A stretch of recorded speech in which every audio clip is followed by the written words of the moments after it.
আসসালামু আলাইকুম এভরিওয়ান। দেশের বাজারে ফাইনালি চলে আসলো স্যামসাং A17 5G।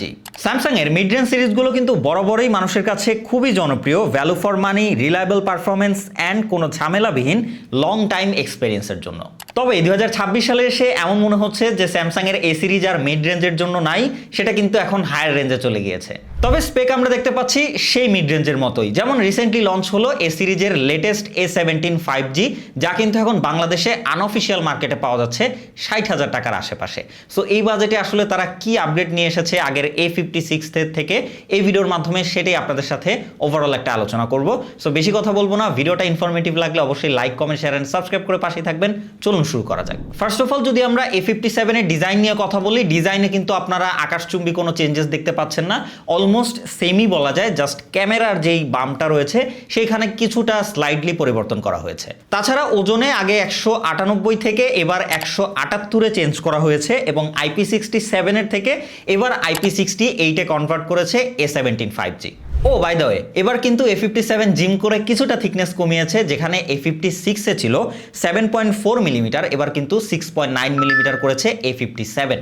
সো এই হচ্ছে একদম স্লাইটলি কিছু চেঞ্জ, আদার্স কোনো চেঞ্জ নাই এর বডিতে বা থিকনেসে। তাছাড়া ডিসপ্লে সেগমেন্টে আসলে সেখানেও কিন্তু আমাদের বেশ খানিকটাই হতাশ করেছে, বিকজ আগের A56 এর থেকে ডিসপ্লেতে তেমন আমূল কোনো পরিবর্তনই আপনারা লক্ষ্য করবেন না। সেম 6.7 ইঞ্চির একটা সুপার অ্যামোলেড ডিসপ্লে ব্যবহার করা হয়েছে, হ্যাঁ, তবে এবার একটা প্লাস অ্যাড হয়েছে একদম শেষে গিয়ে। তাছাড়া same Corning gorilla glass Victus প্লাসের প্রোটেকশন পাচ্ছেন সামনে এবং পেছনে বোথ জায়গাতেই। তাছাড়া 120 হার্জ রিফ্রেশ রেট এবং পিক ব্রাইটনেসে গিয়ে 1700 থেকে 1900 কনভার্ট হয়েছে এই A57 এ। সো এছাড়া আপনারা সবকিছু সেম দেখবেন। বেজেলের দিকে লক্ষ্য করলেও আপনারা চীন এরিয়াতে যথেষ্টই ভালো বেজেল দেখতে পাবেন, সেখানেও কিন্তু তেমন কোনোই কাজ করেনি এবার স্যামসাং। ওভারঅল সবকিছু মিলিয়ে বেশ হতাশাজনক বলাই যাচ্ছে। Out of the box Android 16 এবং One UI 8.5 এর সাপোর্ট থাকছে এবার এই স্যামসাং A17 5G তে। এ পর্যন্ত তেমন কোনো রকম মেজর আপডেট না পেলেও চিপসেটে গিয়ে সামান্য কিছুটা পরিবর্তন করেছে, তবে সেই একই গোয়ালের গরু বলাই যাচ্ছে।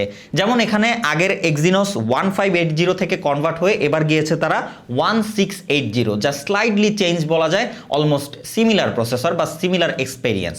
তাছাড়া এখানে আপনারা সেম LPDDR5X RAM এবং 3.1 স্টোরেজ সাপোর্ট পেয়ে যাচ্ছেন এবং বেস ভেরিয়েন্ট আগে 8128 ছিল A56 এ এবং A57 এ গিয়ে এবার বেস ভেরিয়েন্ট শুরু হয়েছে 8256GB থেকে।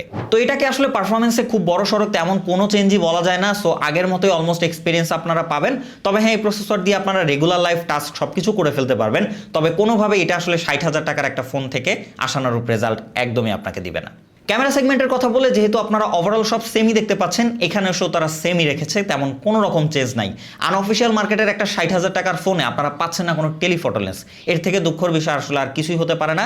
সেম 50 মেগাপিক্সেলের মেইন সেন্সর, একটা 12 মেগাপিক্সেলের আলট্রা ওয়াইড লেন্স এবং 5 মেগাপিক্সেলের একটা ম্যাক্রো ক্যামেরা, যা আসলে তেমন কেউই ব্যবহার করেন না। সো এত দামি একটা ফোনে আসলে টেলিফটো দেয় না, এই জিনিসটা কোনোভাবেই আসলে মানা যায় না। আদারওয়াইজ ছবি বা ভিডিওর কথা বলে সেখানে আপনারা তেমন কোনো চেঞ্জ দেখতে পাবেন না, যেহেতু এখানে অলমোস্ট সব সেন্সরই সেম রয়েছে।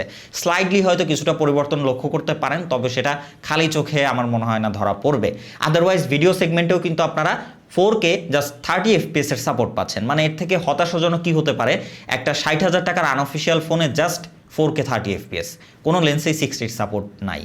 সবশেষে ব্যাটারি, সেখানে গিয়ে আসলে নতুন কোনো কিছু বলার অপশন রাখেনি স্যামসাং। খুবই ভালো করেছে আসলে আমার জন্য, বিকজ নতুন কোনো কিছু আর বলতে হচ্ছে না আপনাদেরকে। সেই 5000 mAh ব্যাটারি এবং 45 ওয়াটের ফাস্ট চার্জিং সাপোর্ট, যা A56 এ ছিল। সো এখানে তারা কোনো রকম আপগ্রেডই করেনি। ওভারঅল বলতে গেলে তাদের এই ফোনটাতে কোনো রকম আপগ্রেডই তারা করেনি, শুধুমাত্র আগের A56 এর কিছুটা রিফ্রেশমেন্ট ভার্সন আপনারা এইটাকে বলতে পারেন, এবং প্রাইজের বেশ খানিকটা গ্যাপ। সো সব কিছু মিলিয়ে এটা আসলে কোনোভাবেই এই মুহূর্তে সাজেস্ট করার মতো একটা ফোন না।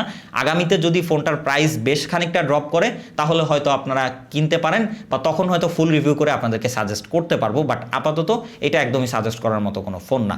বাকি ডিসিশন টোটালি আপনার উপরে। ভালো থাকবেন, সুস্থ থাকবেন। ভিডিওটা ভালো লাগলে লাইক, কমেন্ট, শেয়ার আর সাবস্ক্রাইব করবেন। খোদা হাফেজ।